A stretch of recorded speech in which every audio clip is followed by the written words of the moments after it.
Hi, I'm Rachel. And I'm Meg, and this is Ger Can Get It. This week, don't we all wish we had a plucky teen sidekick named Gadget? I surely do. If they gave awards for makeouts on screen or stage, this guy would get a lifetime achievement. He'll find any excuse to get right to second face. You honestly wouldn't believe it. Dissecting each and every kiss with tongue. There's only one conclusion to come to. It's that Ger can get it. Ger can get it.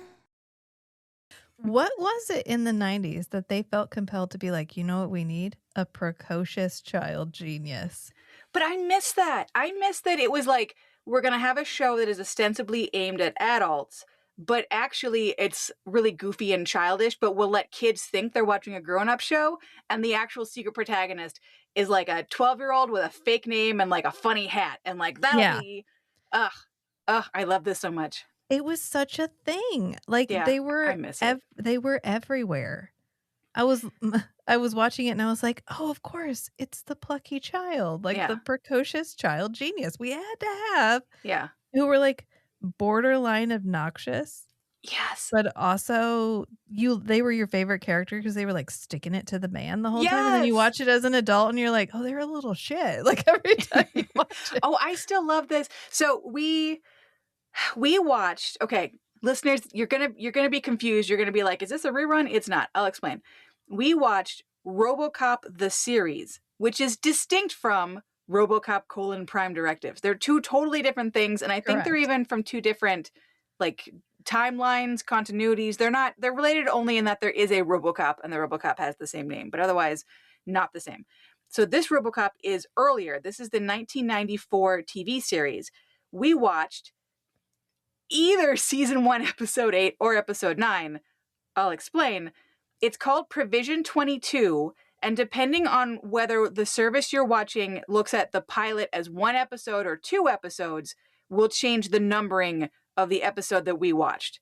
I think on Tubi it's showing as episode 8, I think. I don't know. It's on Tubi, and I'm pretty sure it's on Amazon Prime.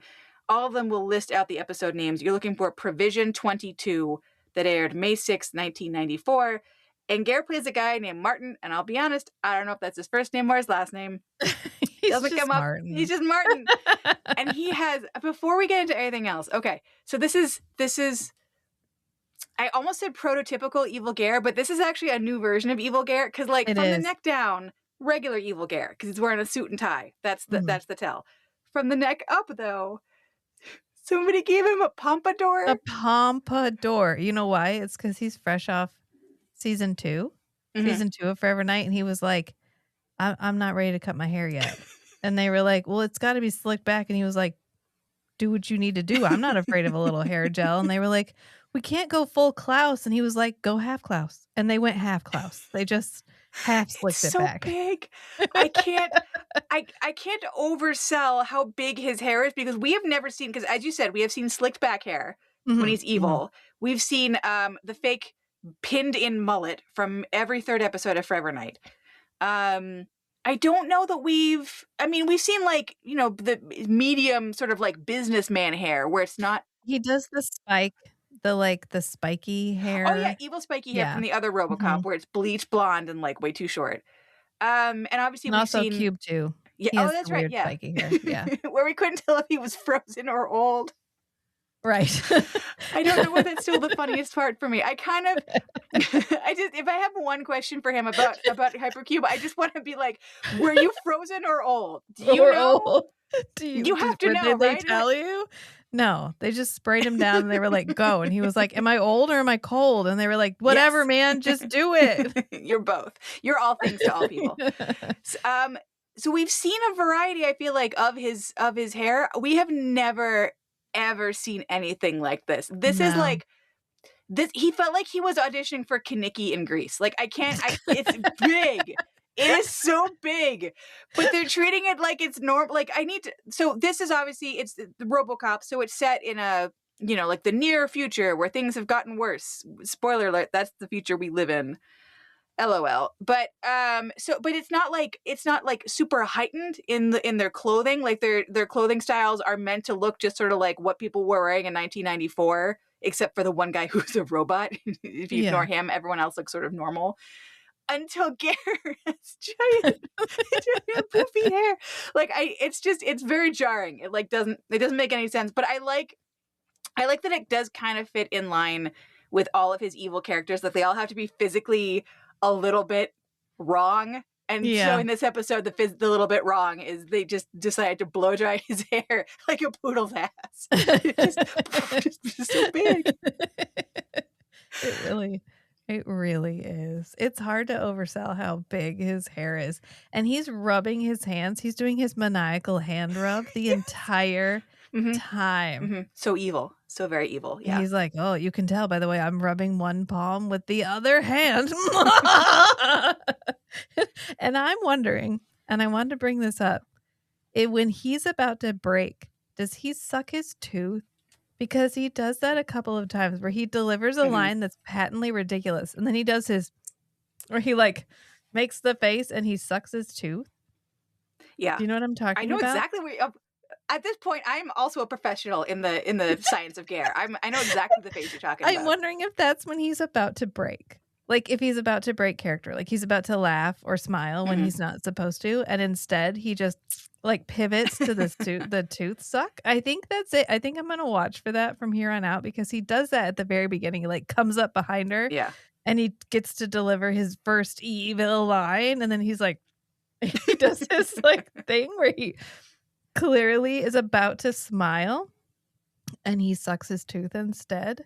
You watch out for that in future projects. I will also be watching out for that. I'll be honest, I kind of mentally filed that along with his where I think he's just thinking. I think he's just thinking. He's like, "What's that next line?" Because I don't want to do another take. I want to go to craft services, and I want to piece out.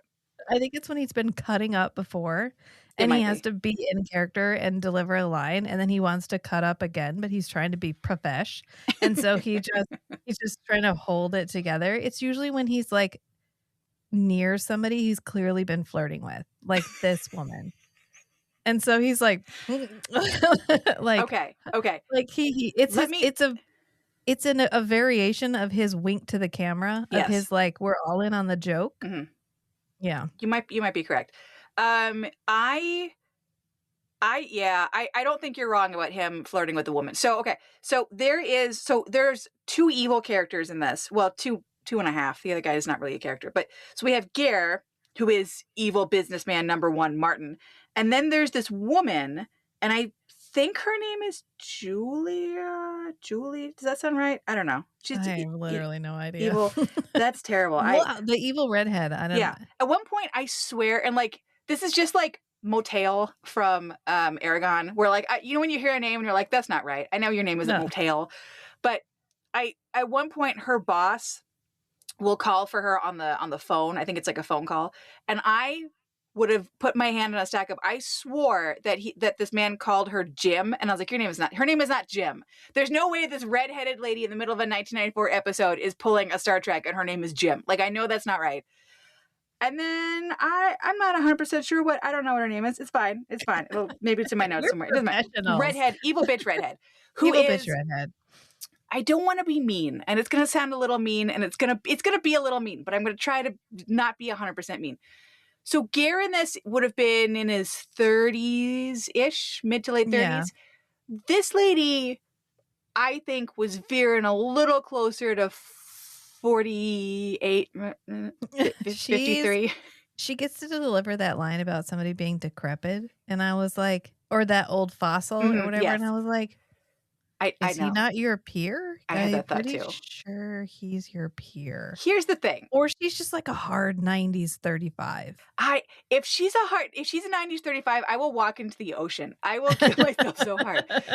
So here's my thought. No, like I've been smoking Newport News cigarettes since I was 13. But she would have had to have been smoking them out of her eyeballs to look the way that she looked.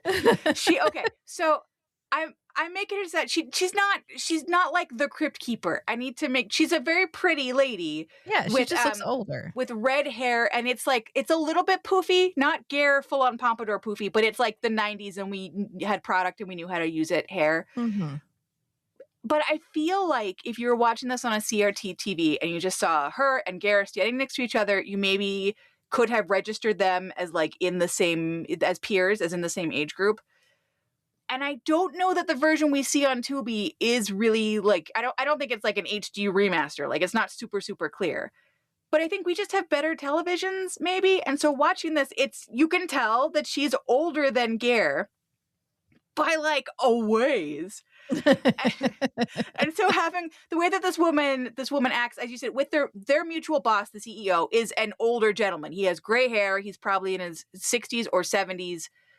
You know, and he like looks like an older distinguished gentleman. And when she talks about him as like, oh, that old decrepit man, it's like, but you're closer to him than you are to Ger. Like, let's be honest. Yeah. However, I did notice your idea that they were flirting. I did notice it because every time he comes on, every time Ger's in a scene with her, the like spider fingers come out, and he's like, yeah. He's posing with her like they're in a soap opera. And this show, like, it's soap opera adjacent. I mean, it's RoboCop, but it is the funniest. It's like, sir, sir, really? There's nothing in the dialogue that suggests that they're like secret lovers. I need to make that clear. Like, there's nothing. No. But every scene that they're in, the paws come out. He's like, so in this scene, I want to fuck her. And they were like, no, you're having a conversation about welfare. And he's like, and then after that, we will fuck. And they're like, no, there's no fucking. And he's like, I feel like it would be better if we acted like we wanted to fuck. Like we just came from having fucked while discussing welfare. I mean, I feel like that's the character, you know? And they're like, whatever, Ger. Whatever, man. I don't care. And he's like, yeah, that's how I'm going to play it. It's fine. It's, you know what I like is that like maybe 40 episodes ago I was like, we're being mean to this guy, and we're being maybe we're maybe categorizing his portrayals not the way he intended. But now that we're like 60 episodes in, I think he's doing this on purpose. I think he's just every character he plays, he's like, this guy fucks, right? Yeah, this guy fucks. Yeah. All right. Yeah. I'm evil. And I'm trying to put people on this kind of privatized welfare that's going to ruin their lives, but also I fuck. Scene. I love it. Yeah. I mean, I think he knew that he was in this for one episode at this point in his career. I think he knows he's coming back probably for season 3, and he's going to be in like a CBS show. So he's like, fuck all y'all. I'm going to play this however I want. Absolutely. I think it's intentional. And he plays it perfectly. Yeah. I think it's either intentional and like he knows this is just his one-off. It's going to be fun. He should just have fun with it. Or like I'm moving on to other things after this, so like I'm just gonna have a good time. Like I think he's just there for a good time, not for a long time most of the time. So, and he knows it. I just like that there's always the subtext with his character, which is I just fucked the lady. Like it doesn't matter. It doesn't matter who this guy is. It's like, and the other RoboCop, he's trying to take over the world and kill, I think, 50% of the population, and the other 50% will be hybrid robot babies with plugs in their belly buttons. Yeah. And also he's the guy that fucks. He's like, so I've got blonde hair because I'm hot? And they're like, yes, sir, correct, because you're very, very hot. And he's like, I knew it. I'm evil, but still sexual. Yeah, no, you are absolutely, sir. Absolutely. Very, very sexual. So what we find out, so we are in near future Detroit. We still have the OCP company that we had in all the other RoboCops, but this version is adorable. This version is so cute because the CEO is an elderly man, and I'm sure his name is in here somewhere. I don't know, Old Man Mick OCP, and he really wants to run the best robot cop making company that he can. He wants, it's like candy apples and RoboCops. That's his dream. That's what he wants. And he just happens to have hired only evil people. And he's just not, he's just not really good at being on top of them. until they do something so evil that even he finds out, and then he's appalled, and he makes speeches about making it better, and he fires the bad people. And that's how you know that nothing bad will ever happen at OCP again until, I assume, next week. He also has, and I Googled this and I don't fully understand, but he has a secretary who is a lady robot ghost. And Yeah. I don't even have her name. That's terrible. I don't know. Lady Robot Ghost. Played by the same lady who plays Lucy Preston in Dance by the Light of the Moon. The episode of Forever Night where that stripper lady is convincing everybody to murder people. That's her? Yeah, it's Lucy Preston. I was like, oh, is she in this? Oh my God. It's actually, I recognized her name. And of course, now I don't remember her real name, but she's Lucy Preston in Forever Night. That's fantastic. And of course, Blue Man Kuma is in this, and so is Elise Hunter. Wait. Which one's Elise Hunter? She's the lady who runs the like welfare shelter thing. Oh my God. I was like, Elise? I thought you were off traveling the world. Oh my God. She felt familiar in my heart. Yeah. Oh my God. That's Elise Hunter. That smoothed the brain wrinkle for me. That just made me feel real calm. Okay. You are so welcome. You have your own special skill. So his secretary, when she's not being a serial killer on Forever Night, is... So I looked it up because I didn't really understand, because she only appears, I think, in 1.5 scenes. And she appears like a ghost, but like a ghost that only RoboCop and the CEO of the company can see. And when I looked it up, it sounds sort of like... And this will maybe make sense to one person in the audience. It sounds sort of like the plot of Portal 2. It sounds like she's sort of a Carolyn from Portal 2, which is to say she was a human, living, breathing lady, and somehow her soul or brain or essence or personality gets put into a digitization system. And now she's still her, and she's still alive, but only as a robot ghost. Like, I don't think this lady has a human meat body somewhere. I think she's just in the system to, like, run it, and for whatever reason, she still gets to keep her fun and sassy personality. One might call it a hologram? Yeah. Sure. If you want to be more technical than sassy lady robot ghost. But she appears to be able to go wherever she wants to go, because she appears to RoboCop, like, in the car. Yeah. And then she's able to search the records, and she like hacks into systems. Yeah. So, yeah, I don't know. I just assumed she was some sort of ghost in the machine. Robot powers. Yeah. So, like I said, trying to Google her, it seems like she's a main character. Like, she's not introduced in this episode. She's like a recurring, everybody knows her character. Credits. She's in the credits. Yeah. So she seems like she's a big deal, but like her whole role was not super well defined for me, other than Lady Ghost. So we've got very nice OCP CEO, who's a doddering old man, and his fun Lady Robot Ghost hologram. And then we've got underneath him evil Ger, an evil redheaded lady who is a hard 50 pretending to be a soft 35. Yes. And they definitely fuck. And so the two of them together have created an entire program called WebCare, right? It's not, or is it WeCare? It's WebCare. WebCare with a B. Okay. So they've created this entire program called WebCare, and it's like, what if Medicaid, but worse? So what they did was so they somehow have convinced the U.S. government to privatize welfare, but only for the city of Detroit. And if it works out for Detroit, then they're going to run it through all of America, because that's how that works. And so they have, I guess they had some kind of a bill called Provision 22, and that's how they get this evil privatized welfare program to come into existence. And it makes it illegal to work while you're getting government benefits. And then somehow, through shenanigans that are not explained or that I like blacked out on, OCP/WebCare takes away people's pensions and also makes it so that they can't get on unemployment. Makes it hard for them. Yeah. Creates more hurdles. Yeah. So it closes off every other door to them. And then that's how these people all get kind of shunted into WebCare. And then I guess this, I guess OCP gets money for every new person that's in the web care program. So they're getting lots of money, and then these people are living desperate, terrible, crappy lives. And if they try to work, OCP is allowed to just send them to OCP prison. Yeah, arrest them. Yeah, with their Personally. brown-shirted cops that they have. And I cannot emphasize enough that they literally have brown shirts. And they call them the Mod Squad, which I did like. That was a nice little touch. The Mod Squad. I guess we forgot that OCP also owns the police. Well, except here they're two separate like police forces. Yeah, that's what I mean. They forgot that they had privatized the police force too. Yeah. Yeah. Well, maybe this is like before. They have like they're doing steps. It's like step 1, our own police force. Step 2, ?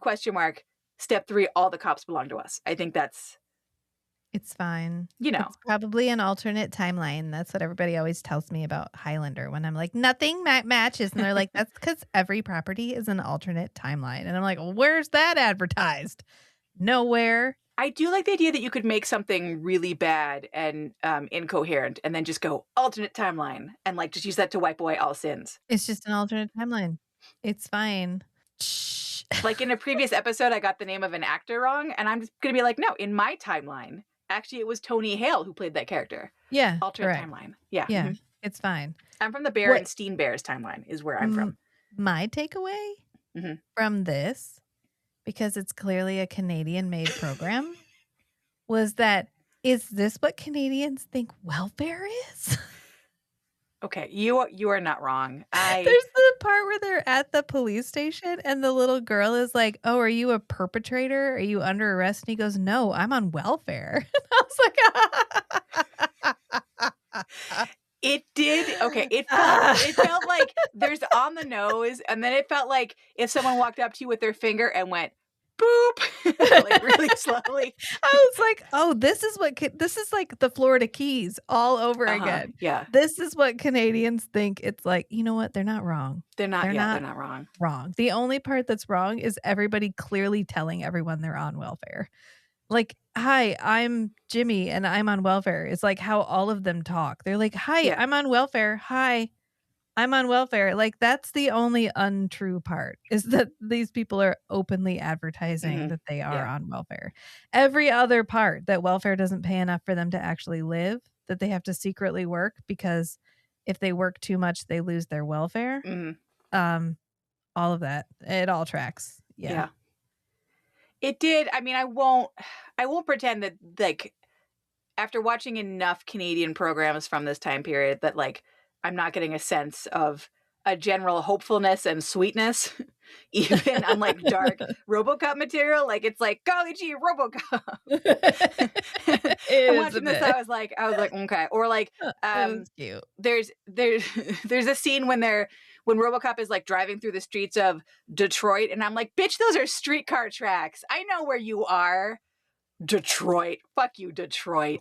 Or there's a bad guy who works for Ger and evil redhead lady. He's like their lackey, and his name is Flitch. I'm 90% sure. And he has the most like Saskatchewan middle of the field accent. It is the funniest. He even goes, oh, buddy, okay.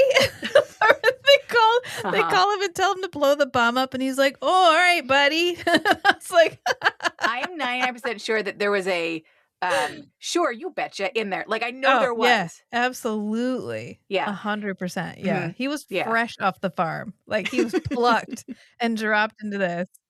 It was so much. I was sitting there and I was like, oh, okay. I hear it now. I hear the accent. Yeah. Okay. Yeah. Oh, there it is. Oh, all right. Okay. Yeah. Yeah. Yeah. So, okay. So the plot, such as it is. Okay. So we now established evil company run by a nice guy who doesn't happen to know literally anything that his company is doing, just at all, until his robot ghost tells him. And we've got evil Ger and Redhead, and they're running this program, this web care program. So it starts out with a protest outside of the OCP building run by a guy with like the mulletiest mullet ever. And apparently he is a priest. And I'm like, nothing, you couldn't have just popped a dog collar on him. Like, nothing, no part of this man reads visually as priest. But okay, apparently he is. And so there's him, and there's the wife, or I guess the widow, Nancy, of RoboCop. And my favorite thing about this entire episode is that someone at some point must have watched like an old Bonnie and Clyde, and they went, you know how we can tell that she's like a freedom fighter? We give her a little fuck me bob, and we put on a little kicky beret. And so every time she's doing her like dangerous, I'm going to be in a protest, I'm going to go undercover into this factory where I have to work secretly to get money because I can't live off of web care. Kicky little beret. Like she's just like, oh, it's my crime beret. And I love it. I love it so much. It is her civil disobedience outfit. Yeah. She's like, I better get my civil disobedience beret on. It is so very much like a costume choice. Like I was watching, so I don't know when was it, on the weekend, on this past weekend, my local movie theater was doing like a Pride Month retrospective, and so they were showing a lot of like, you know, fun 90s gay themed movies. Like they were showing them for like one day at one particular time on the movie theater. And so I got to see The Birdcage a couple of weeks ago, and then this past weekend they were showing To Wong Foo, Thanks for Everything, Julie Newmar, which is an excellent movie. And the whole time, like that I was watching that, I was thinking about these scenes with the Nancy character, because she dresses herself exactly the way the drag queens do. Like every time they're upset, they're like, and they go into a bathroom and they come out with an entirely new outfit. I'm like, oh, it's Nancy. that's who this lady is. She's like, oh, I'm sad. Sexy beret. And then she's like, and you hear like a jaunty scarf and like on the way to commit crimes. It's I don't know. I love like a drag queen coded lady character where it's like, oh, I'm sad. I need a montage with a new outfit. And then just her whole day is brightened. So anyways, so they are outside of OCP. They are protesting. Ger is like, go do it. And then Hillbilly Canadian is like, okay. And he sets off a bomb in this big like logo statue, essentially, that is outside the building. Oh no, the bomb goes off, which gives OCP the ability to send out their brown shirted mod squad and arrest the priest. And my favorite part is, so then the real cops show up because, you know, a bomb went off in town. So Blue Man Kuma, love you, miss you, shows up with the regular cops. They're all in blue. The OCP cops are all in brown. Color coordination, I appreciate it because I'm simple. Thank you so much. So they all show up, and Blue Man Kuma's like, hey, you're not allowed to arrest people on account of you're not actual police, and you only have the ability to arrest, you know, those nasty people that work while they're on welfare, and this guy isn't that. He's just a priest who's protesting. And Ger's character goes, get a court order, and somehow that's fine. And he's like, damn it, you thwarted me, God. And then he just leaves. He's like, fine, have him, I guess. I guess you can kidnap this man. Whatever. What? And then as we learn more about the law, we find out that there's like many, many steps they must take before they can actually arrest anybody. And nobody asked anything. I guess nobody fucking read it. Mm-mm. It's fine. Nope, they're just like, Ger said that he can arrest this guy, so I guess he can. Ta-da! It honestly, like, I feel like the Vampires of Forever Night would make a lot more sense in this world. Do you know what I mean? Like, he's just dragging a guy to his basement, and like a police officer's like, hey, you can't do that. And Ger's like, Provision 22, and the cop's like, have a good night, sir. And he just drags the guy to his basement and eats him. My hands are tied. Yeah, that's it. You know what? You make a valid argument. Have the guy. I love, and by love I mean kind of hate, when you're watching a program and they're like, what is the law? Magic. It's magic is what it is. Mm-hmm. And then they treat it like the most insane thing. Just like a thing that has no bearing on reality. But also it's kind of fun because it's like, oh, do you think I'm a wizard? Is that what you think I do for work? I have like a staff, but I'm like, you shall not pass. Is that what you think? People are literally bound by spells. Mm-hmm. Yeah. In the form of laws. And once you recite the law, they're bound by it. It feels like it's like what that's the only reason, and like this is like a total aside, but it's the only reason that sovereign citizens could possibly exist. It's people who think the law is some kind of weird ancient bog magic. And then if you just say the right words in the right order, nobody can touch you, and you can just drive without a driver's license on the grass while drunk because rules don't mean anything. Like, it's just, you cracked the secret code that we all tried to hide from you, but you figured it out. You knew that if you said I'm my own country, and then went bloop. Like the cops all had to be like, I respect that, sir. You know our secret ways. It's not the stonecutters from The Simpsons. It's not like the Masons. Like I don't know. No, That's it is. I don't know. I mean, in Michigan, it is. You can have your property declared sovereign. What? No. What? And then you don't pay taxes. But then also you don't get any services. So like if an ambulance comes, they can't drive on your property. I hate all the words that you're saying to me right now. I do not love them. You can declare it sovereign. You can have it declared sovereign. Yeah. It's a thing. I know. They're literally like, you can't arrest that man.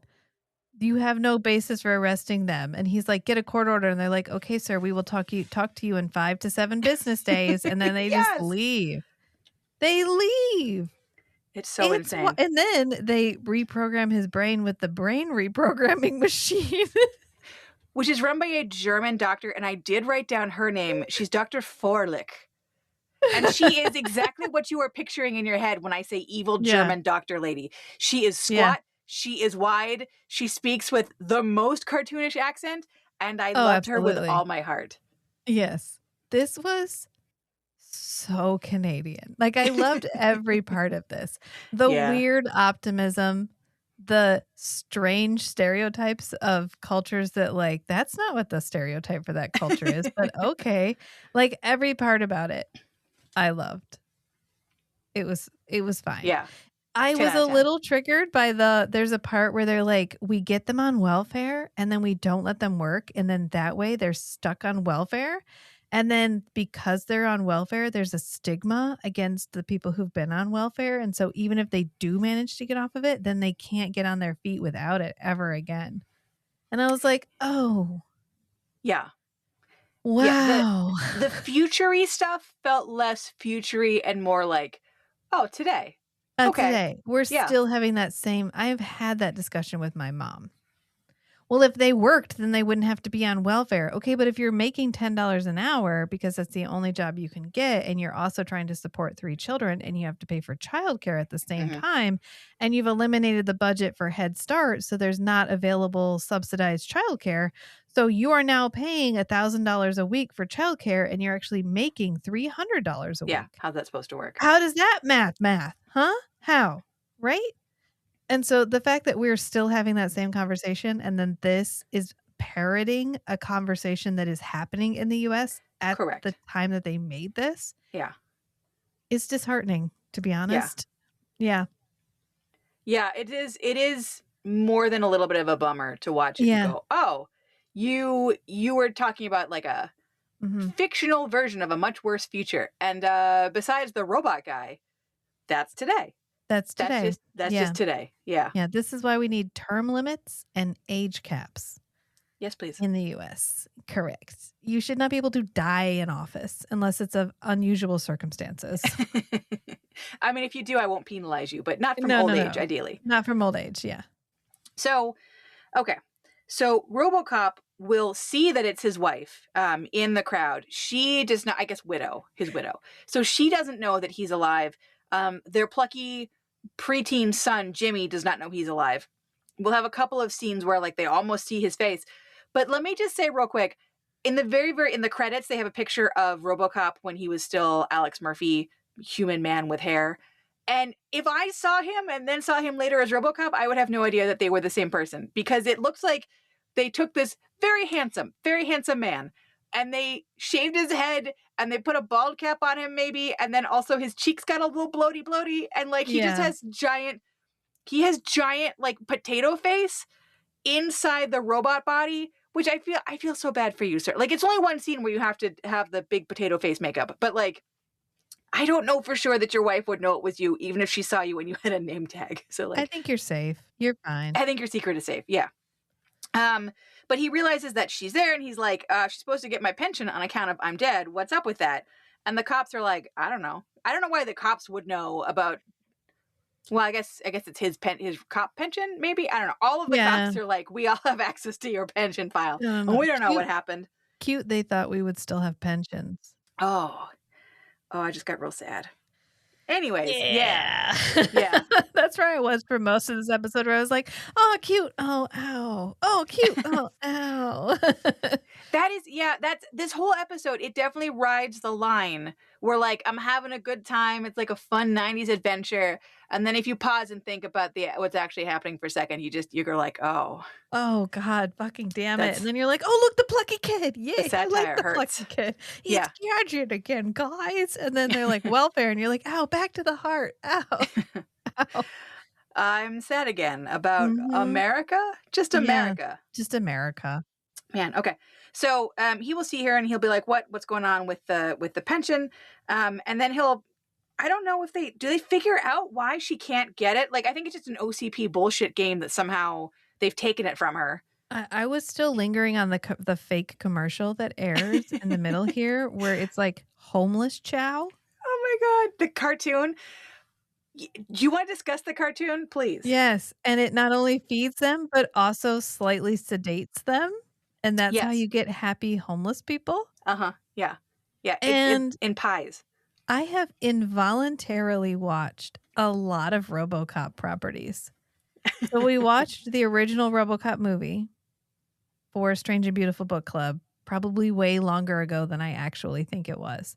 And then we watched the new reboot of RoboCop that came out in like 2014.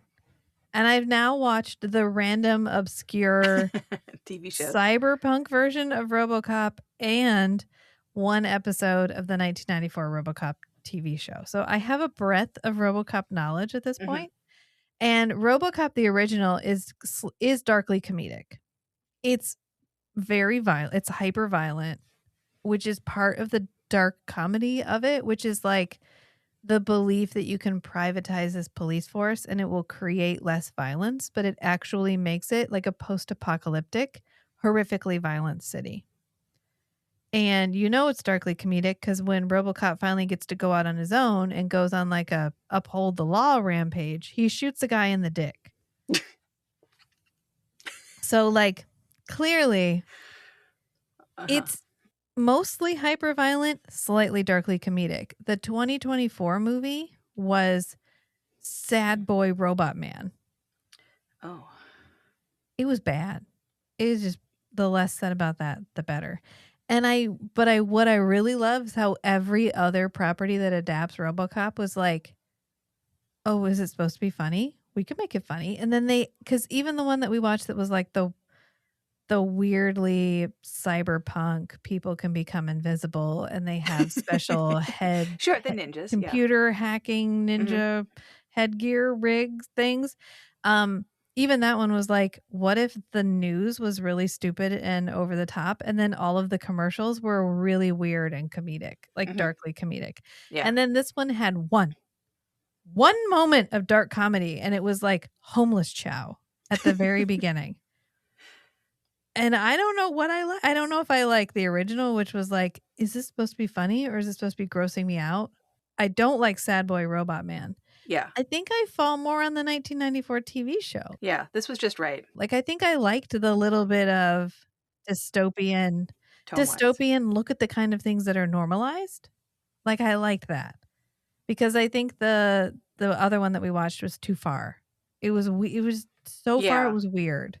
It was sort of obnoxious, the other one. This one was just like a fun ride that also made salient cultural points. So it felt like it was a good mix. And then there's I wish we had more of Gadget. We've talked around Gadget a little bit.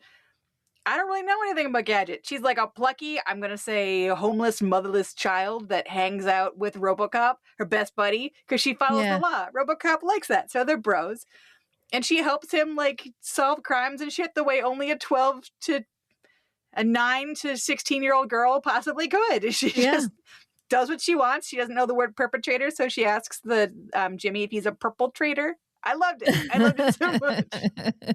More Gadget. I would have watched a whole series just about Gadget with RoboCop in the background sometimes. That's my ideal. Just like Gadget living her life, and in the background you hear like as like RoboCop is like walking to the fridge or whatever behind her, assuming he eats. I don't know. Anyways, that's my pitch for a RoboCop remake. Just Gadget. just Gadget. just the Gadget hour, and RoboCop is like sometimes just out of focus in the back of a scene. That's what I want. Perfect. I mean, and then add my idea of like just a soupçon of dark comedy. Yes. Don't go too hard. But yeah. I did not want, it would be remiss of me to not address the homeless chow, because yes. I was like, what? Oh, wow. Because it starts normal where it's like, we give this food to the homeless. And it's like, because it sedates them. And you're like, oh, wow. I did not. Yeah, it was. Okay. So it is a cartoon in the style of a 1960s Hanna-Barbera cartoon. So if you're thinking of like the Jetsons and the Flintstones, that kind of visual aesthetic. It's a family in their car, I think, and they're driving somewhere. They're at a stoplight. And a bunch of shambling, scarily drawn, menacing homeless people approach the car. And I think one of the children is like, should we give them money? We have money. They seem to want money, and that I bet would make their lives better. And this superhero shows up named Captain Cash, I believe. Commander Cash. Let me get his rank correct. Okay. Commander Cash. Who sort of looks like the Chin from the Fairly Odd Parents. I'm throwing a lot of references at people. Just Google him. So he shows up and he's like, no, the homeless, they don't need money or services or help. They need, and essentially it's like Bachelor Chow from Futurama. They need whatever this food is called that he gives. It's in little pies. So they give the homeless these pies. And as you said, it both feeds them and it's like heroin. It just knocks them out and they're like passed out on the sidewalk drooling. And then the whole thing ends with the family and the superhero taking a picture or something. They're all like hugged in together around the drooling, passed out, tranquilized homeless people. And it's a hilarious, fun cartoon for the youth. We will also see a really brief little news segment. And I thought it was really funny that there's a male news anchor and a female one. And the man is called Rocky and the woman is called Bo. So they're like Rocky and Bullwinkle. I was like, oh, yeah, okay. So we will learn that there are icebergs in the Panama Canal, that there is a border wall in Beverly Hills, and that there is acid hail, which was like, ignore for a second the fact that that doesn't actually make any kind of sense, that it would be acid and hail, and just visualize acid hail. Like I'm bummed out because I feel like if I Googled like climate change today, I feel like it's not too far. Yeah. Like I'm waiting for like the acid hail. I feel like, as someone who is currently under the heat dome, yes. Yeah. Correct. Yeah. Oh, life is bad. Okay. So okay. So we will end up, so we have a little scene at the police station where we meet our little Gadget. We meet our dispatch lady, blah, blah, blah. It doesn't really matter. And then we'll find out that Nancy is going to tell Jimmy that he has to sleep at the Mission again because it's RoboCop. So our main set piece, other than the police station, is of course the homeless shelter, because we're gonna ram that in really clear about how miserable everyone's lives are. Well, America is just police stations and homeless shelters. To be fair, that is not too exaggerated. There's the only thing that's incorrect is the number of homeless shelters. Yeah, that's true. They should, because we would just rather have them sleep outside. Yeah, no, there should be someone at the door going, "Sorry, man, we're full."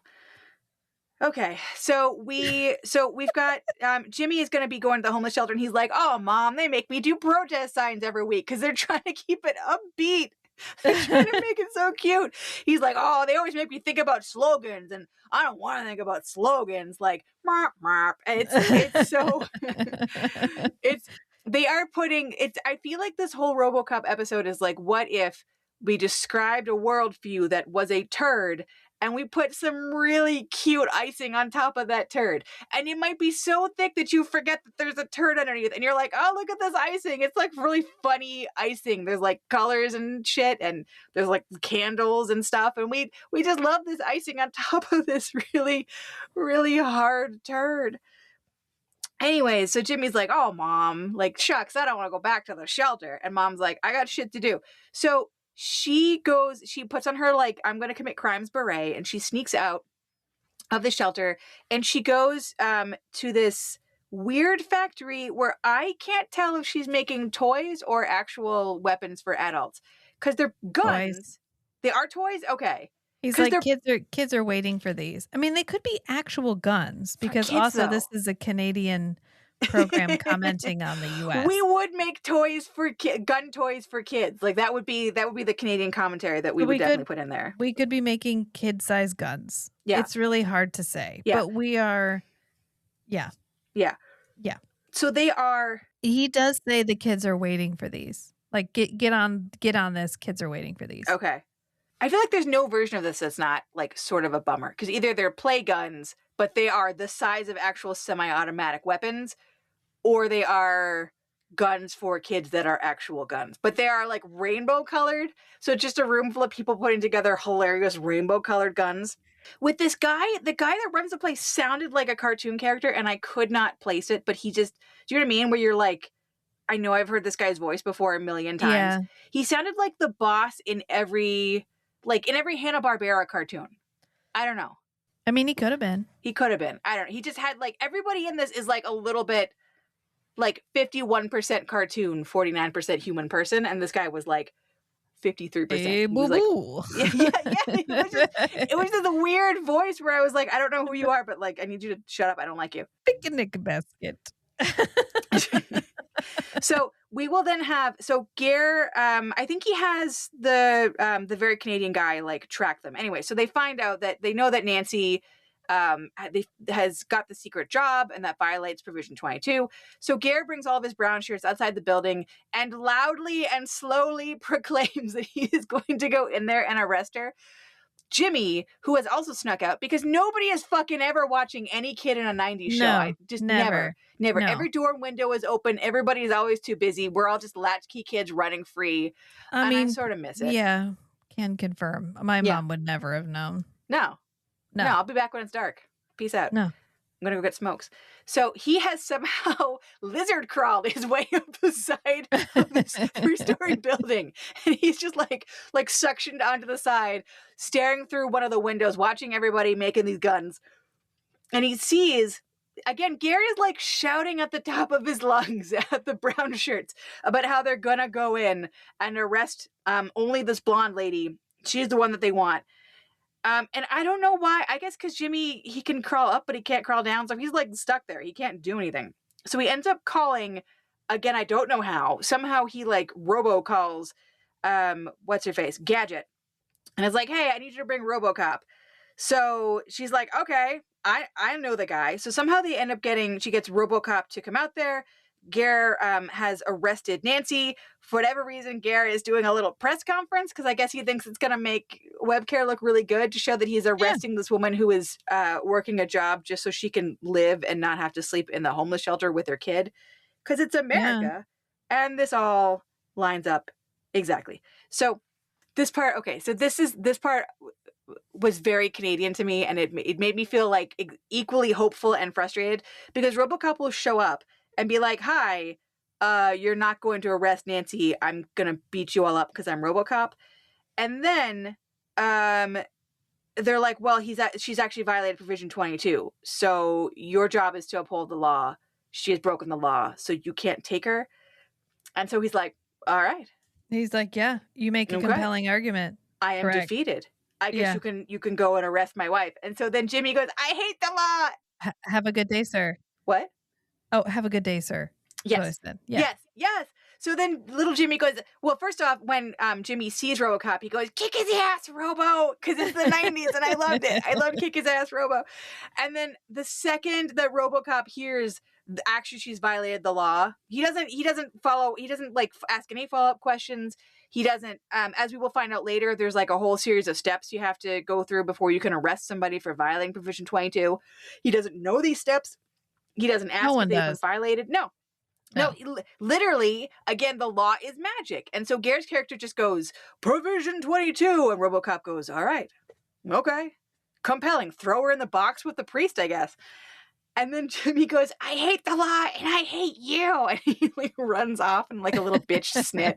And I miss this shit. I miss when you could have like little bitchy, sassy, emotional, like all over the place 9 to 12-year-olds. Like that's Yeah. the best age for just I'm emotions. Like I hate you. And then they run off and Yeah. everyone's like, "Oh no, not Jimmy," instead of being like, "Fuck Jimmy." Jimmy can get it out on Instagram or something. I don't know. Like, I'm not worried about him. They're just old enough to be dickheads, but they're young enough that they're like cute little dickheads. Like I miss that so much. I just want this. What? It was a sign of the times. I was just gonna say that was such a moment. Yes. Like we just talked about this on maybe We Are All Kosh, where we were talking about Secret. Did you ever watch Sequest DSV? And there was the boy genius who could talk to the dolphin. I think I saw the Cartoon Network remake where they like used clips of it to make it dirty. I don't think I saw the real one. Okay. Well, he's a kid genius who figures out how to make the dolphin talk. Sure. And the dolphin's name is Darwin. And we were talking about how that actor went on to pass away from autoerotic asphyxiation. Oh. And it makes it really hard for you to enjoy the plucky teenage asshole genius character when you're like, I know how you died. Yeah, I feel like if I'm honest, I feel like I really enjoy a plucky tween child actor while also acknowledging that probably if I Googled what happened to my favorite plucky tween child actor, like there's never going to be a result that makes me feel good. Yeah. And you know what? And that's okay. We don't have to Google Gadget. Did you know they paid roughly $1.25 million per episode to film this? Oh my God. I'm looking at the trivia. Wow. You know what? I almost said that's too much, but honestly, I got $1.25 million worth of enjoyment out of this. I did. You know, as much as we keep taking it to a dark place, but this show is not inviting you into the dark place. No, that's just where we live. We're bringing the dark place with us. Mm-hmm. It is not a dark place show. It's a very sweet show. It wanted you to think it was funny, but also kind of social commentary. Yeah. But also mostly funny, but also like a dash of social commentary. Yes. I don't mean to keep interrupting your plot. He's like, I hate you. And he runs off. And have you ever listened to the song Yeehaw, Fuck the Law? Yes. Yes, I have. Yeah. As soon as he was like, I hate the law, I was like, yeehaw, fuck the law. Well, that's obviously the Instagram edit if I ever learn how to make an Instagram edit. I'm so bad at Instagram, you guys. But yeah, so he will run off and the RoboCop's like, well, I guess my wife is going to get murdered in private prison. I can't do anything, for I am only a robot servant of the law. And I'm like, it is the exact opposite complaint, because normally I feel like, especially in, I don't know, TV shows from like the last 20 years or so, I feel like we always get the opposite problem, where we have cops that are just doing whatever they feel like because their own internal sense of justice compels them. And it doesn't matter what the law says. It doesn't matter if people have rights or are innocent or were in no way involved with the thing that the officer is mad about. Like, we are just on the side of the cops and they can do no wrong. And it's funny to see this version where he's like, oh, actually, there are rules.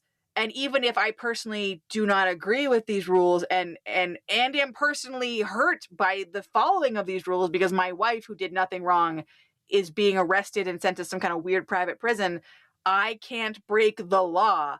And I was like, oh, I've never felt mad at somebody following the law before. That's a weird feeling. And yet here we are. And here we are. This truly is a dystopia. Look at this cop following the rules. But anyway, so blah blah blah. Okay. So RoboCop will end up sulking in his car. That's when he meets Lady McGhostface. And she's like, hey, did anyone ever bother to read the law? And RoboCop is like, I had not considered that. To the library that lives in our brains. And they like start doing research or whatever. Jimmy, because he's the only proactive character in all this, is like, I'm going to follow these guys back to OCP headquarters, which I guess is walkable or perhaps bikeable. So he gets there and is immediately arrested because he's 12. He can't outsmart even bad cops. He can't outsmart them. And I appreciate that as an adult person who gets a little tired of the plucky tweens. There was something about the 80s and 90s where they believed that children could bike fucking anywhere. They were like, give this kid 2 wheels and they can get anywhere in Toronto, whatever this Everything is bikeable distance. Yeah. Everything. It always makes me. And now I remember why I wanted a bike so badly as a kid. I was like, I can go anywhere. If I could just have a bike, the world is mine. Oh, and yeah. the minute you get on a bike and you try to bike someone, you're like, this shit fucking sucks. I don't want to bike anywhere. See, I remember when I was a kid, this will surprise nobody. I was a slow learner on the bicycle, and I didn't learn how to ride a 2-wheeler until I was, let's say, 11 and a half, going on 12. And anyways, but when I finally was able to ride a bike, I rode all the way from my house to the mall because we had sidewalks and you could do it back then. And I was like, I am truly an independent grown-up adult woman. I will go and buy myself a Beanie Baby today. It was the greatest, like being outside with a little bike rack and like locking up your bicycle and being like, okay, I've left my vehicle behind. I shall enter the mall with all the other independent grown-up adult ladies. I don't think I felt a high quite like it. Even getting my driver's license and then driving somewhere, it's not the same as like I pedaled my ass here down a sidewalk. Well, maybe because if I lived somewhere quite hilly, so like to leave my neighborhood, it was like this. I had to like walk the bike up the hill, and I was like, oh, that's miserable. And then once you got to the top of that hill, there was further hills. Like it was just, and then I was like 20 miles from the city, so like I don't know where I thought I was gonna go. Yeah. Well, and now as an adult, I'm like, I have a bike. Like I could, I'm sort of city adjacent. Like I could bike places, but I am now so much more afraid to ride a bike on a road where there are cars. Because like as a kid, like, I'm riding on like the sidewalk and I like, what am I going to, if I see a person, like I'll slow down, but I'm not. And now it's like, well, we don't have a bike lane where I am. We don't have sidewalks where I am. It's just road. And I don't know why I'm so afraid of like cars running me over or because they will inconveniencing them. I don't want to inconvenience them with my body on my bicycle going 0.2 miles an hour. Oh, they'll run over. I'm afraid of it because I know there are people who will veer to try to hit you just to be douchebags. Yeah. When it's like I can't ride with the groups of people that all ride together and they're like spandex onesies, because like you're gonna leave me in the I'm not a spandex onesie speed. I'm a squeak squeak squeak behind you speed. So like but I remember like that freedom as a kid, just being like, I'm gonna go to the mall on my bicycle. I'm gonna put my little backpack on and I'm just gonna go. Freedom. Anyway, so he feels a wind in his hair and he goes all the way to OCP and is immediately arrested because he's a child, not a ninja, unlike the other RoboCop show. So we'll end up back with the cops, Blue Man Kuma, and some lady cop named Madigan with super great giant 90s hair. We'll be trying to figure out where the bomb could come from, and it is the most nonsense we have heard in a while, and I loved it. I loved it so much. Because, okay, they figure out essentially that this type of bomb has to be detonated by a person within like 100 feet. So they're like, okay, let's figure out like all the different points that are 100 feet from where the bomb blew up. And I'm like, all right, that makes sense. I'm following you. And then they're like, let's just use the computer to figure out which of those spots is the most likely spot. And I'm like, what, how does it, what, like, what are you talking about? And then they're like, I don't know, probably there. And they point to the exact spot where the guy was standing. They're like, I don't know, probably that one. Probably. And of the 4 spots the computer gave us, probably this one. This one. Yeah. And then they do the zoom and enhance and they find our most Canadian guy. And somehow they manage to figure out that this guy has a record before they know his name. Did you catch that? They're like, oh yeah, this guy's got a mile-long record. I know who he is. We'll figure it out. And then they run his picture through the system, which already knew he had a record. And then it prints out a piece of paper for Blue Man Kuma with the guy's name on it. And I was like, oh, okay, that's exactly backwards, but sure, whatever. So they figure him out, and then they end up finding out that he is at the shelter. He's like been helping out at the shelter as part of his devious plan or whatever. Like so much happens on this show. So RoboCop will, while this is going on, he has done his research and figured out that WebCare had to have filed an intent to arrest Nancy before they arrested Nancy, and they didn't. So RoboCop is like, yeah, they violated the law. Now I can go kick some RoboCop ass. So he slowly gets himself to OCP, walks up to the front desk. What? Oh, he needs a run mode. That's what I kept thinking this entire time. I'm like, he needs a high speed version. He needs to like, you know, when we go in his head and we see the menu where he's selecting how he wants to hurt this person. Yes. He needs like run walk toggle. Yeah. He needs a run. It may be on his head. He can just go and like flip it. And then he switches between running and walking. It was there. Okay. So there were enough scenes of him slowly walking where I couldn't tell, are you just walking this way because he walks this way in the movies? Or is this meant to be funny? Or can he literally not, like, if he tries to run, he'll fall down? Like, is this like Agador Spartacus wearing shoes and he just will slip and fall? Like, I don't know. But, like, he will show up to OCP. There's a brown-shirted police officer sitting there as, like, the front desk guy. RoboCop is like, slowly up to the front desk. He's like, hi, I want to get my wife because you're not allowed to have her. And then the guy's like, fuck off, RoboCop. And so then he, like, slowly around the side of the table. It is in real time, like 2 solid minutes of him so slow servo walking. And then he picks up the guy and throws him against a fucking wall. And I don't feel good about myself, but like, this is the only program I think I've ever seen wanton police violence and been like, yes, yes, more of that, RoboCop, yes. Well, that guy had every chance to get away. He saw RoboCop walking around the desk and he chose to sit still.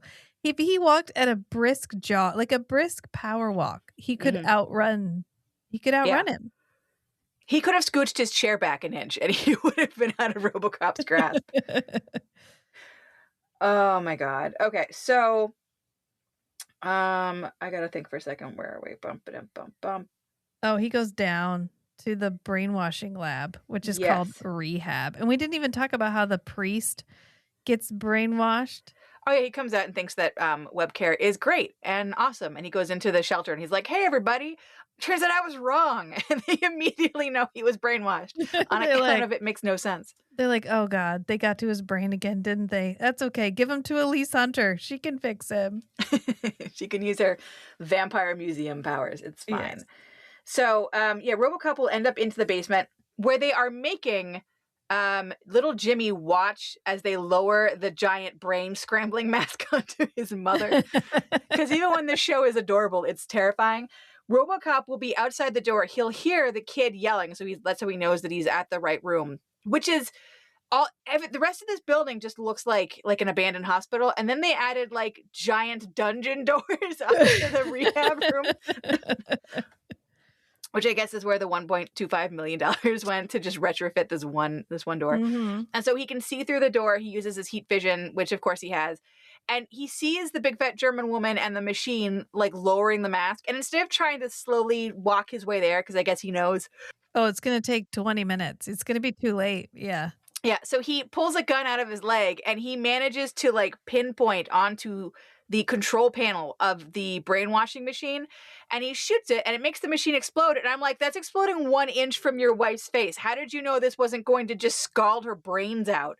But it's fine. It's fine. It's a children's show for RoboCop. So he just manages to hit the exact explode, but only in the right way point.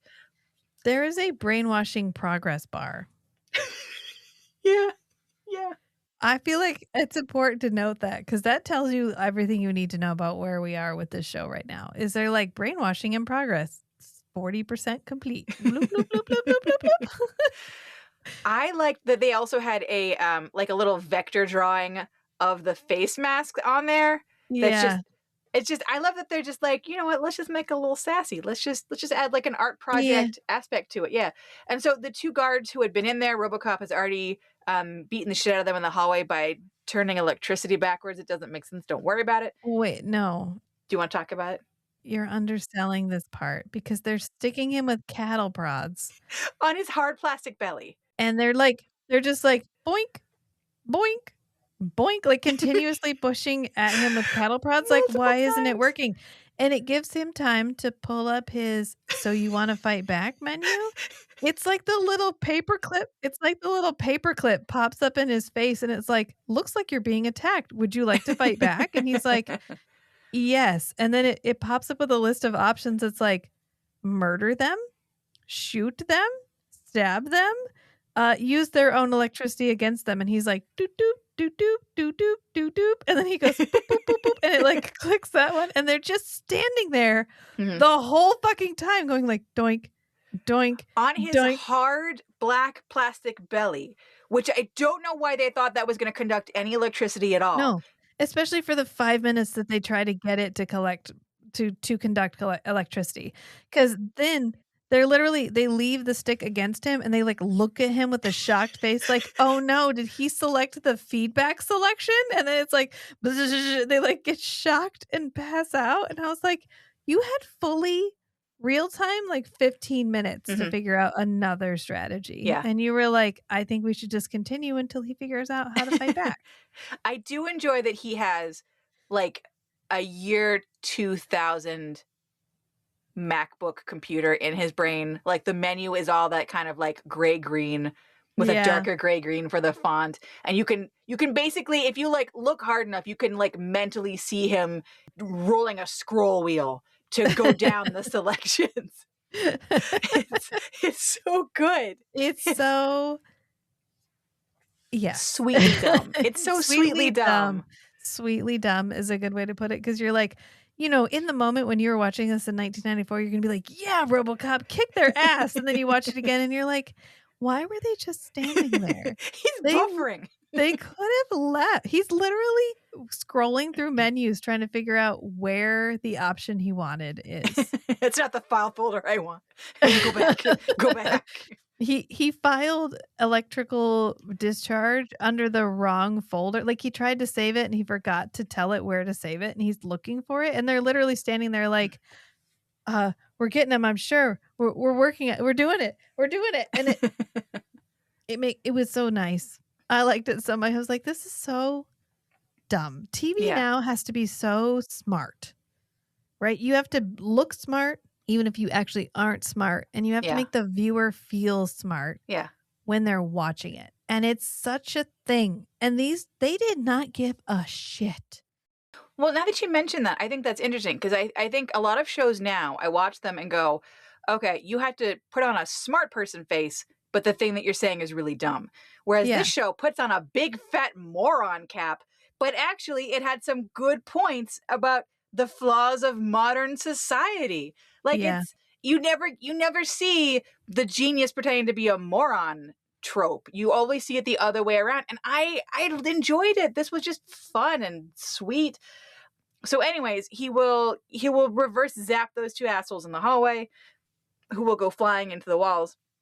He will carefully shoot and explode the brain melting device. He will go in there, he will release his wife, and then the German doctor is like, "Oh no, she's not done yet. She's still sick. She can't leave. You wouldn't hit a woman, would you?"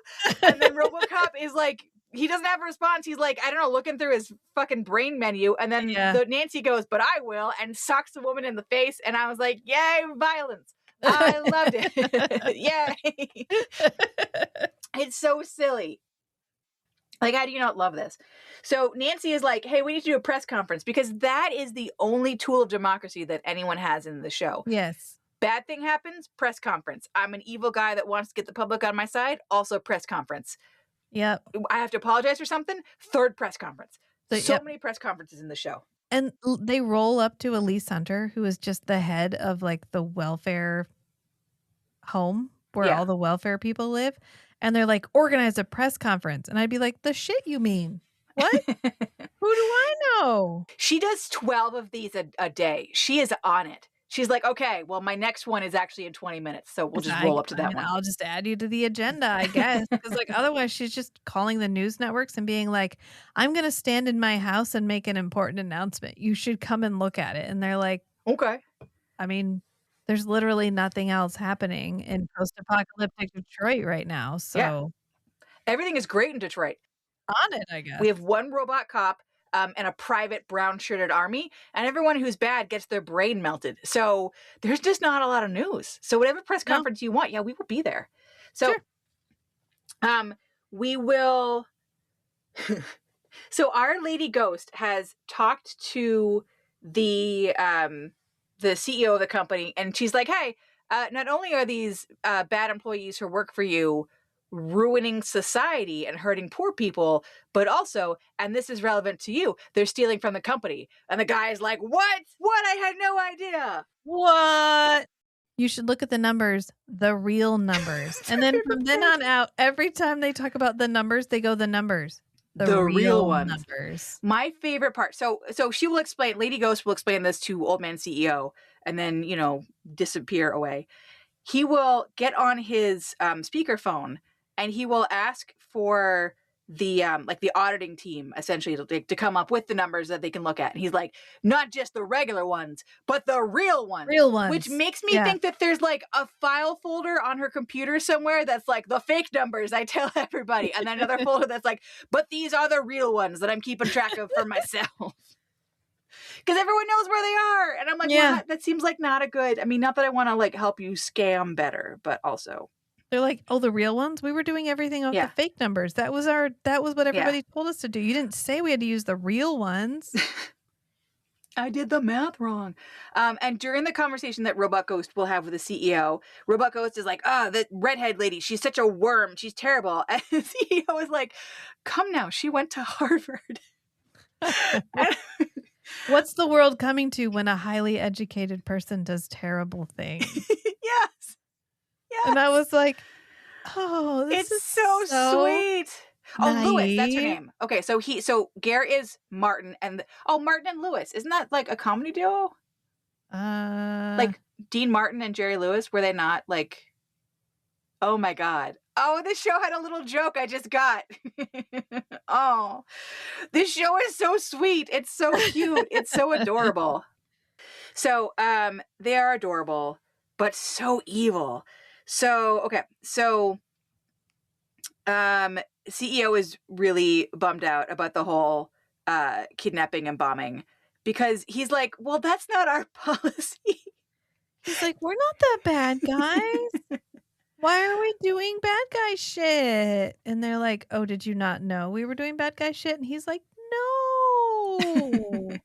We literally, in our handbook, it says no kidnapping, you guys.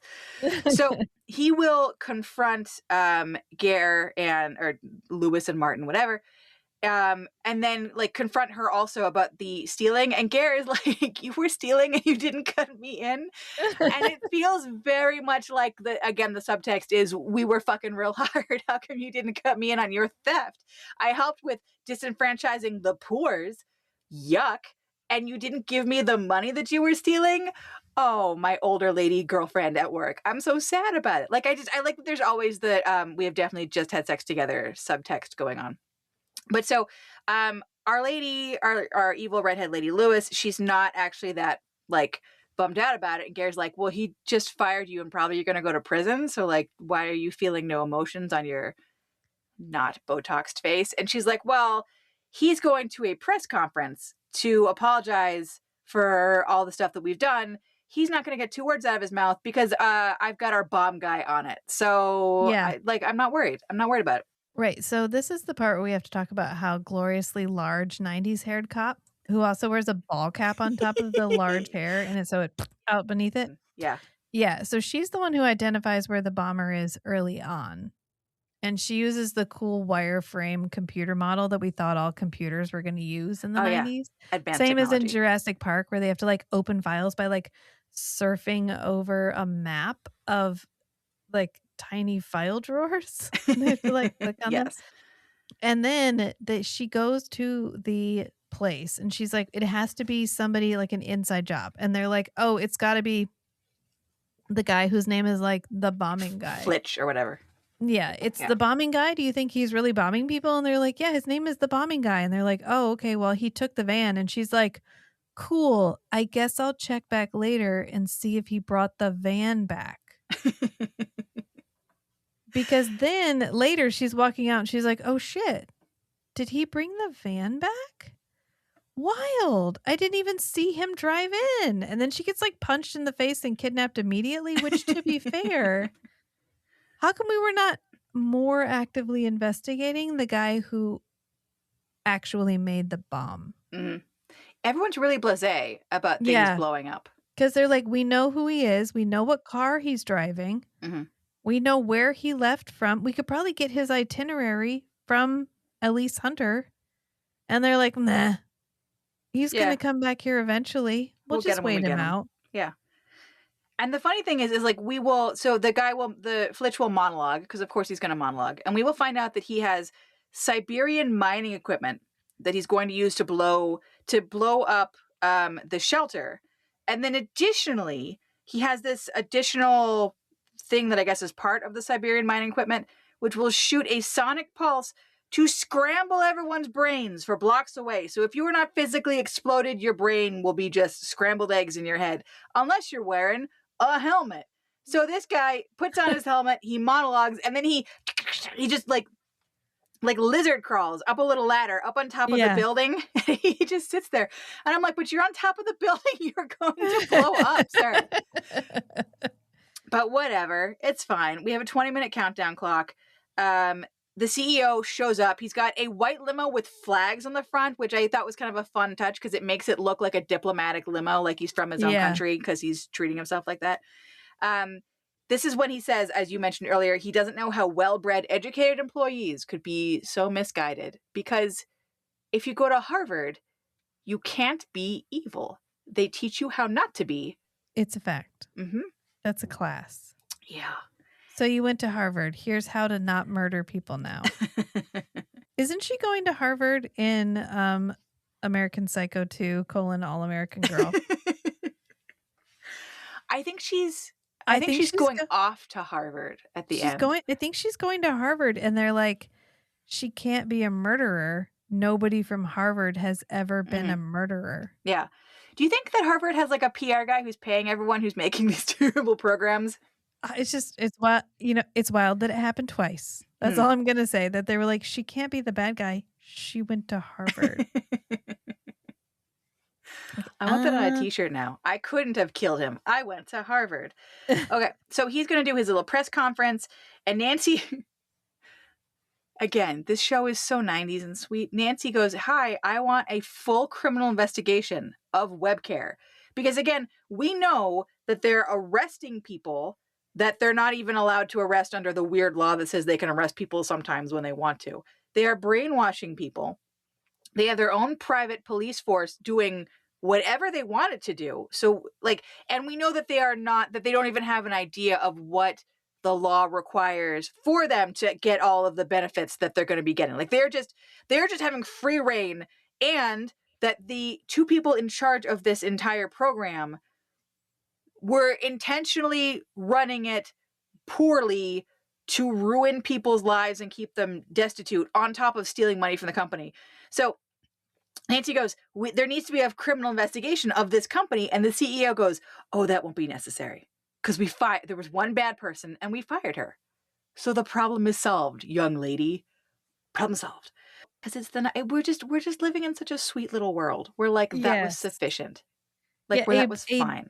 Giant corporation that is so big and so affluent and so positioned next to the government that they literally operate the police force and the welfare. And as soon as they find out that people are abusing that privilege, they're like, not on my watch. And they try to make it right. And I was like, this is the most fictional thing I have ever seen in my entire life. I'm not mad. No, it's so hopeful. I'm like, I love how it's both not optimistic and optimistic, because they're like, we're going to end up in this weird dystopian world where we privatize welfare, but the people who privatize welfare too are good people. They're a nice company. They're trying real hard. And when they found out that there was a problem with evil, they eliminated that evil right away. Yeah.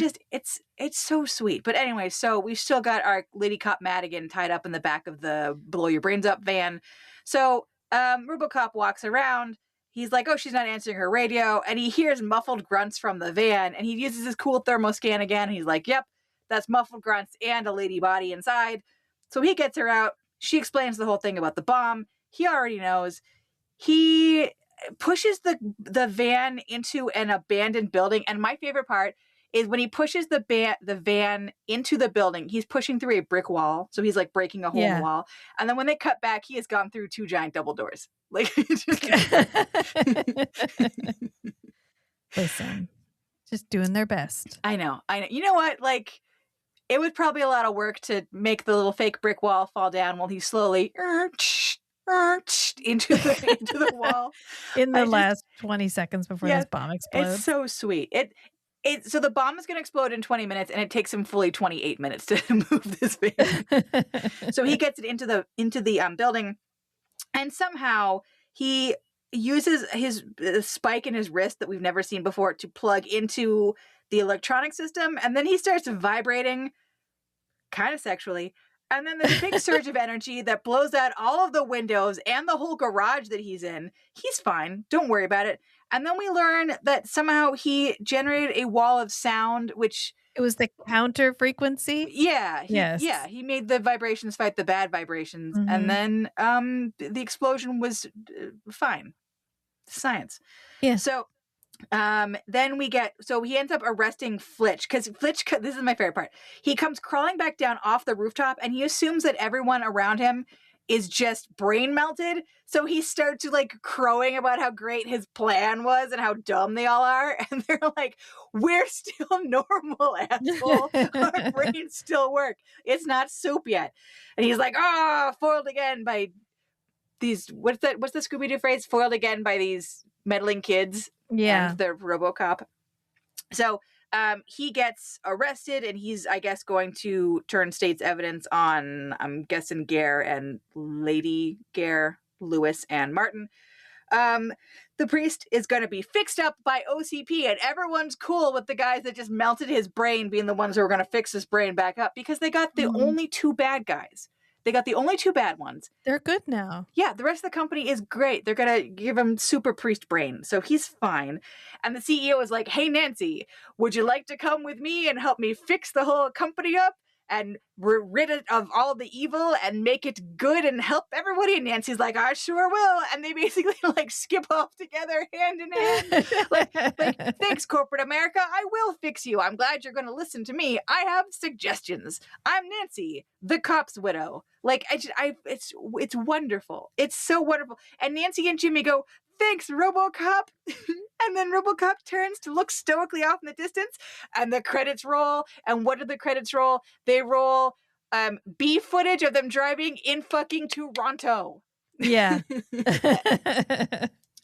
I cannot recommend this show highly enough. I loved it. I loved it so much. I think Toronto works better. I tried for Torontoite, but it just doesn't. It's not got the same ring. I think Torontoite sounds like if you had a really like sexy outfit and you felt very Torontonian. You're like, I'm Torontoite. Yeah, no. Toronto. So what were your overall thoughts on this masterpiece of Canadian cinema? Well, we get he's in an episode of a television show that then ends because it only has 1 season. Correct. And he's in it. There was so much monster hand rubbing where he was just like evil rubbing his palm. Yeah. Evil and sexy monster hands. Yeah. Because he's either doing the evil palm rubbing or he's doing her shoulders. Oh, he was going full hand ham for this entire anything he could do with his hands, he was doing with his hands. He had the pompadour, which I respect. He was having so much fucking fun with this terribly amazing television show. And even though he didn't get to kiss anybody, there were a couple of moments where you were like, he probably tried adding that, and they were like, no. But it was very clearly implied. Like, I feel like he made a whole subtext of these 2 evil corporate baddies have fucked and are fucking. And he's cool that she's an older woman. He's into it in this. No, if he had looked at her and said, like, you are a beautiful lady, I am beautiful too, beautiful people should be together, I would be like, yeah, it's fair. Even if he was secretly Russian, I'd have been like, yeah, no, that tracks. Everything tracks. It's fine. This reminded me of why, like, we've been watching Babylon 5, which is a different classification of 90s television because Mhm. it's 90s television trying to be today television, Yes. right? When it didn't even know it was trying to be today television. And I've been so far removed from the like forever night. Nothing about this is serious. You are here to have a good time and then Mhm. move on because they knew you were probably never going to see this episode again. And this was a good reminder of why I love that style of television because Yeah. like none of this was believable. How does the brain washing work? Like why is there some kind of progress bar? What the fuck? We don't explain that. We don't need to Yeah. know about that. And then why do they have a bomb that scrambles people's brains? Why is that even ordnance that's available at all? Like why did we even develop that? You don't need to know. Don't worry Mhm. about it. The CEO being like, I've got to get the bad guys. We can't be a bad company. They're reflecting poorly on our reputation. I must take responsibility for the things that they have done and then rectify that publicly so that everyone sees me rectifying it. Mhm. Was fucking wild. Never would happen in The real life. most fictional part The of the most show about a fictional robot man. yes, there's a man who's literally a robot and that was more believable Mhm. than the CEO taking responsibility. Well, I do have to say my favorite part is that like from what I know about RoboCop lore, which is this and the other RoboCop episode and like bits and pieces, it's not a whole lot. OCP is the company that made the RoboCop. Yeah. I think the CEO must be aware that he is the CEO of the company that made the RoboCop, which means he knows that somewhere in his building there's a person taking dead bodies and putting screws and bolts up their asses and turning them on with a great big 90s computer model and sending them out into the world, which is deeply horrifying. Like, even in a Yeah. cutesy show like this, like, he wasn't, But like, sort of... they're law abiding. They have to follow the law, and Yeah. that makes it okay. Yeah, but, like, you know that your company is capable of a really freaky thing that is monstrous even in the very best version of it. Like, there's... Because it's not like, not to bring it back to vampires, as we always must, but it's not like he was dying and his options were like, fit some robot parts into me and make me sort of a cyborg, but I'm still me. I just like, I needed to become a new thing or else I would die. He was dead. Yeah. He was dead. And based on the different RoboCop properties, they generally seem to think that he is not the same man. He's not Alex Murphy. He's a robot that has meat parts. Like, it's real upsetting. But this man is like, well, my company couldn't do something bad. I'm Colonel Sanders. Like, he's just you know? I'm sorry. Continue. No, Continue. so Ger's having a great time. He looks like he was both interrupted from flirting with the ladies and eating a ham sandwich in every single episode. I mean, every single moment that he's in this Correct. episode. So, like, they had to keep asking him to put the ham sandwich down so he could come on and do his little bit. Because he's in it, but he's in it like, I show up, I provide my pithy line, I wink at the camera, I flirt with the ladies, I rub my hands around on some shit for a little while, and then I duck back off to the craft services table. Yeah, pretty much, yeah. Honestly, this was nice. Like, I'm giving it 4 raised eyebrows out of 5. And the only reason I'm docking an eyebrow is because he doesn't actually get to kiss anybody. Mm-hmm. Yeah. He has a headcanon. Clearly he has a headcanon relationship with this woman, but he doesn't have an actual relationship with this woman. So that's why I'm docking an eyebrow. But other than that, he's just, sometimes we've been watching things where I feel like we haven't enjoyed them as much because it doesn't feel like he's enjoying them as much. But I feel like he was having a fucking great time. He was in Toronto. It was in between doing other stuff with Forever Night. He was popping over, brushing back the pompadour, having a moment, eating a ham sandwich, heading back over. Like, he was having a good time. This took 20 minutes of his life, and he got to rub his hands all over a pretty redheaded lady. Yeah. For about 19 of those 20 minutes. So, right. yeah. He would have paid for that experience, and he got paid to do it. So he's perfectly fine. Yes. Yeah. So I do sloppy wet kisses, and I rate on enjoyability out of 10. And yeah, I mean, besides the things that make no sense, You know what? Let me rephrase that. Almost because of the things that make no sense. I enjoyed this. I did not think when I was going through my list and I was like, wait, there's another RoboCop. Oh no, he's gonna be wearing assless chaps. He's gonna have his bleached blonde hair. He's gonna be plugging babies' belly buttons in. It's gonna be a whole fucking thing. This was just like, hey, we have some gentle satire aimed at the Americans in the audience about how their system doesn't take care of the poor and the disabled and the defenseless, and that there's a lot of corporate greed that is making people's lives worse, and that we're institutionalizing it, and we're not doing anything to make it any better, but we're gonna coat it in a great big candy coating, and you're gonna have a good time when you watch it. We got a little plucky tween girl named Gadget who doesn't have much to do this episode. In case you're wondering why we don't talk about her very much, she literally pops up at the police station, asks the kid if he's a purple trader. Love it. No notes. And then when Jimmy is at the Build-A-Toy gun factory, he calls her and she calls RoboCop, and that's it. Those are the only. I think there is one scene where they're in the basement of the police station. RoboCop is getting plugged in and charged, and she's like talking to the kid and talking to RoboCop. But it's a real small scene. It doesn't really merit like discussion. But so like 2.5 scenes, like that's all she is. But I love that she appears to be a big part of the show. I love a plucky kid sidekick. I love a little bitchy preteen boy sidekick who gets immediately arrested. I love that the mom has her cunty gonna make crimes beret. I love a doddering old man. I love a sexy lady hologram ghost. I love all of this. And I, as much as like watching it, it like made me, as the audience member, be like, no, RoboCop, no, beat people up, because I want violence, I hunger for blood.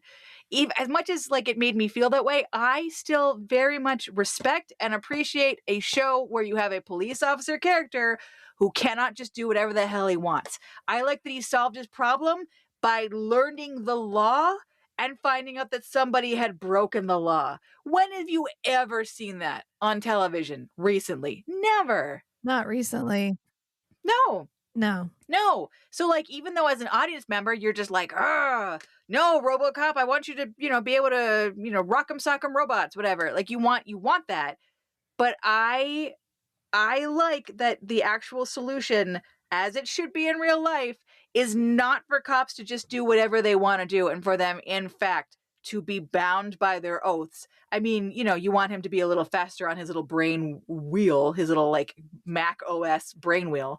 But I think that's really fantastic. Like it's goofy and it's silly, but the underlying point of the program I thought was really smart and really cool. I like this. I would watch more of this show. I want to know more about Gadget and what her whole deal is. I hope that they go back to the shelter every week and it's just Elise Hunter and Blue Meguma.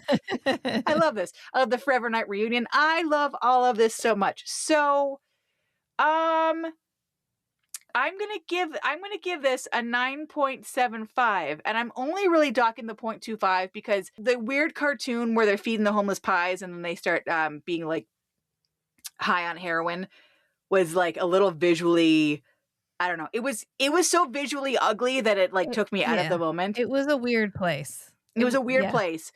Like, cause that was one of the things I didn't like about the other RoboCop is the commercials and everything were so heightened that it like gave me the ick.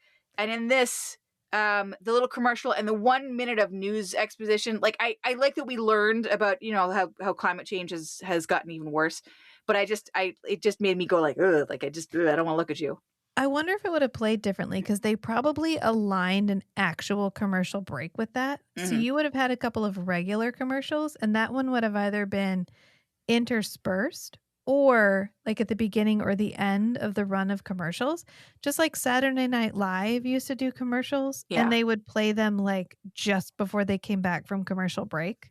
Yeah. So you never were sure if it was a joke commercial when you first went into it. Yeah. I think that probably would have taken a little bit of the edge off because then you go like, oh, I don't like this. And then you have like 3 commercials to kind of unclench your shoulders. To us, it feels like, boop, here's a commercial. And it'd been like, what the fuck? What? And instead, you would have been eased, gearing up for commercial breaks. And then it would have shown at the end. And you would have been just like coasting through the commercials and been like, what the fuck?